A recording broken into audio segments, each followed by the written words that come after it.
श्री कृष्ण कोई भी बात कहे सबका उत्तर था ब्रजवासियों के लिए। लेकिन जब उन्होंने ये कहा कि मह्यम च दैतो मखा, यह यज्ञ मुझे बहुत प्रिय है, तब सारी बातें वो लोग रख दिए एक तरफ।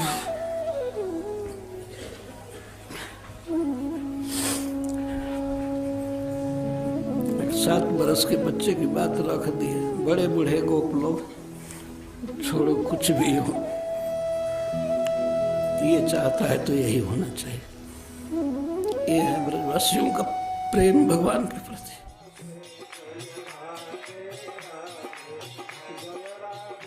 भगवान ये कह रहे हैं कि पिताजी हम लोग वैश्य हैं, तो हम लोग का कृषि गोरक्षा वाणिज्य काम है, लेकिन हम लोग के तीनों नहीं है।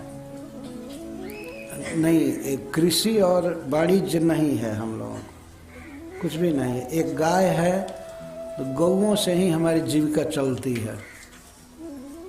गौओं की हम लोग रक्षा करते हैं, रात दिन लगे रहते हैं, तो उन्हीं का दूध पीते हैं या दूध बेचते हैं, तो उससे हम लोगों की जीविका चलती है। और गौओं की रक्षा कहाँ से होती है, गौओं का पालन कहाँ से होता है? हम लोग वन में पहाड़ में रहते हैं, तो गोवर्धन में पहाड़ में हमारी गौएं चरती हैं, पानी पीती हैं। तो हमारी जो जीविका चल रही है वो गोवर्धन जी के कारण चल रही है, वन के कारण चल रही है। इसीलिए हम लोगों के देवता गोवर्धन जी हैं, ऐसा भगवान कह रहे हैं। इस तरह से वे ला रहे हैं कि हमें गोवर्धन की पूजा करनी चाहिए। बिल्कुल स्वाभाविक ही है, हम लोगों के देवता गोवर्धन है, न कि इंद्र है। गोवर्धन जिसमें तो साफ देखा जाता है कि गौएं घास चरती हैं, झरनों से पानी पीती हैं, मानसी गंगा का पानी पीती हैं, और जड़ी बूटी जो कुछ भी है मिलता है। हम लोग खेलते हैं, रहते हैं। हम लोगों का कोई स्थायी घर भी नहीं है। भगवान यहाँ तक हम लोगों का कोई घूमने घर नहीं है, कोई स्थायी घर वास्तव में नहीं था। हम लोगों का कोई घर नहीं है, कुछ नहीं है। हम लोग तो वन और पहाड़ में रहने वाले हैं, वन में रहते हैं। आज इस वन में रहे, कल उस वन में जाएंगे। आज माड़ा दाग हैं तो कल से वहाँ जाएंगे, ये जाएंगे। यही तो जीविका है ना, यहाँ से वहाँ पशु ले जाना, वहाँ ले जाना, ये ले जाना, ये कल यहाँ है कल वहाँ है। कोई घर नहीं है, न कोई देश है, न कोई गांव है कि जहाँ के हम मालिक हैं। देश का मतलब कोई क्षेत्र नहीं है, कोई जमीन नहीं है। तो वन पहाड़ में रहते हैं, तो वन और पहाड़ की पूजा करना यही हमारा धर्म है। हमारे समझ से हमें 4 लोगों की पूजा करनी चाहिए। भगवान ने कहा, आगे बताएंगे, उसको विस्तार से कहा जाएगा। ब्राह्मण की पूजा हमें करनी चाहिए, क्योंकि ये ब्राह्मण हमारी रक्षा करते हैं, हमारे पुरोहित आदि हैं, हमको अच्छा मार्ग बताते हैं, हमारी रक्षा करते हैं, वेद शास्त्र का उपदेश करते हैं। और अग्निदेव प्रकट देवता है, तो इनमें हवन करना चाहिए। अग्नि से ही हमारी जीविका चलती है, भोजन करते हैं, ये करते हैं, अन्न पकता है, शीत आदि से रक्षा करते हैं। और गौओं से हम जीते हैं, और श्री गोवर्धन जी, ये 4 हमारे देवता हैं। ब्राह्मण, अग्नि, गौ और पर्वतराज गिरिराज गोवर्धन, इससे हमारी जीविका चलती है, यही हमारे देवता हैं। तो और लोगों के देवता जो भी हों, हमारे 4 देवता हैं, ब्राह्मण, अग्नि, गौ और पर्वत। ये हमारी जीविका के साधन है, यही हमारे इष्ट देव हैं, हमें इनकी पूजा करनी चाहिए। और भगवान ने सुविधा दिया कि पिताजी और ब्रजवासी सभी लोग, आप लोग चिंता मत कीजिए। इंद्र की पूजा के लिए जो सामान जुटाया गया है उसी से पूजा होगी, नया कुछ नहीं तकलीफ करना है। जिन वस्तुओं को जुटाया गया है इंद्र की पूजा के लिए, उन्हीं वस्तुओं से ही पूजा की जाएगी। बहुत मैं देख रहा हूँ कि जुटा है, इतना घी, इतना दही, इतना सब कुछ, इसी से पूजा की जाए। पूजा का प्रकार भी भगवान ने बताया। कि ब्राह्मणों की पूजा क्या है, इन्हें खूब अच्छा अच्छा पकवान बनाकर खिलाया जाए और इनको दक्षिणा दी जाए, ये इनकी पूजा है। ब्राह्मणों की पूजा ऐसे करनी है, भोजन और दक्षिणा। और गौओं की पूजा है, इनको हरी हरी घास देना है।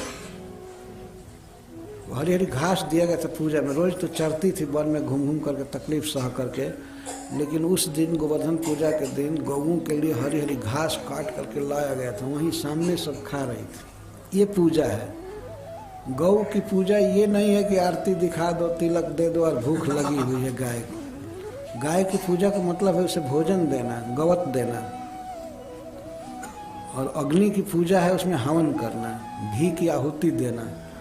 तो घी में आहुति दी जाएगी, अग्नि में आहुति दी जाएगी घी की, गौओं को हरी हरी घास दिया जाएगा, ब्राह्मणों को भोजन और दक्षिणा, और पर्वत जी को, गिरिराज जी को सारा जो भोजन बनेगा वो सब उनको दिया जाएगा। उन पर चंदन चढ़ाया जाएगा, उनकी दीप से पूजा की जाएगी, और जो भी बलि है, उपहार है, उनको दिया जाएगा गोवर्धन को। 4 लोगों की पूजा करनी है और 4 तरह से।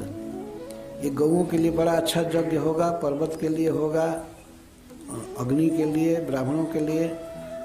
और सच पूछे पिताजी को मह्यम च दैतो मखई हमारे लिए बहुत प्रिय यज्ञ है। मैं इसको बहुत पसंद करता हूँ। क्रियता में यदि रोचते, इसको कीजिए जो मैं कहता हूँ, लेकिन एक बात कह दे कि यदि आपको अच्छा लगे तो कीजिए। हमको तो यही अच्छा लगता है हमको तो यही अच्छा लगता है, मेरा प्रिय है। और आपको यदि अच्छा लगे तो कीजिए।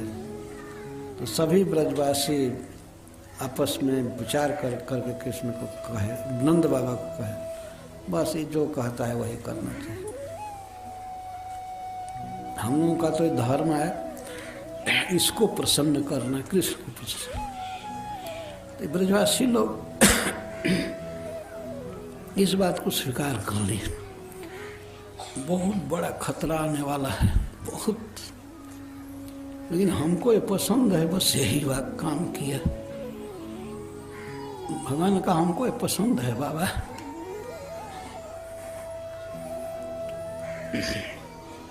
तो ब्रजवासी स्वीकार कर लिए।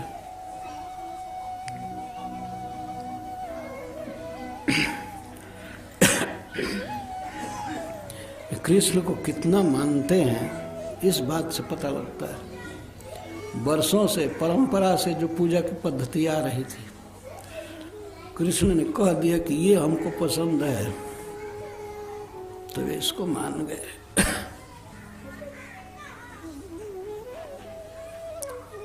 इसमें ये दिखाया गया कितना भाव है भगवान के प्रति। जैसे अर्जुन का, लेकिन अर्जुन को समझाने में भगवान को 17 अध्याय बोलना पड़ा गीता, तब वे समझे। लेकिन एक देवता का तिरस्कार करना है, बहुत शक्तिशाली देवता पूरे विश्व में, लेकिन ब्रजवासियों ने स्वीकार किया। भगवान ने ये कह दिया कि मह्यम च दैतो मख, ये मेरे लिए सबसे बड़ा उत्सव है,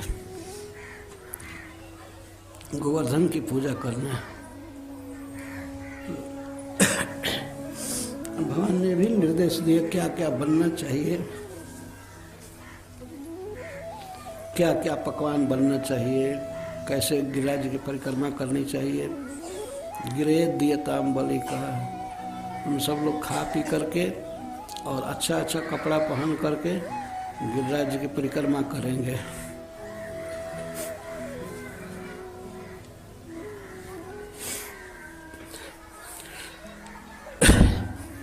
ये परिक्रमा स्वयं भगवान ने चालू किया है गिरिराज जी की।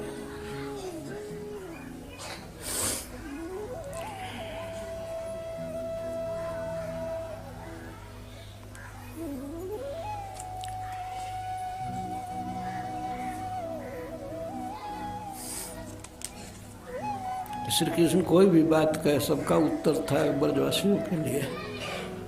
लेकिन जब उन्होंने ये कहा कि मह्यम च दैतो मखा, यह यज्ञ मुझे बहुत प्रिय है, तब सारी बातें वो लोग रख दिए। तो अब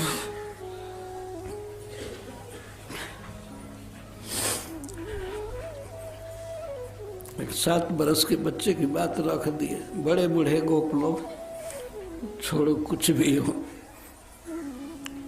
ये चाहता है तो यही होना चाहिए। ये है ब्रजवासियों का प्रेम भगवान के प्रति, सहज स्नेह। वे नहीं देख रहे थे कि मरना पड़ेगा इसके चलते। ओले की वर्षा होगी, वज्रपात होगा, झंझावात आंधी चलेगी और गौओं के साथ सबको मरना पड़ेगा।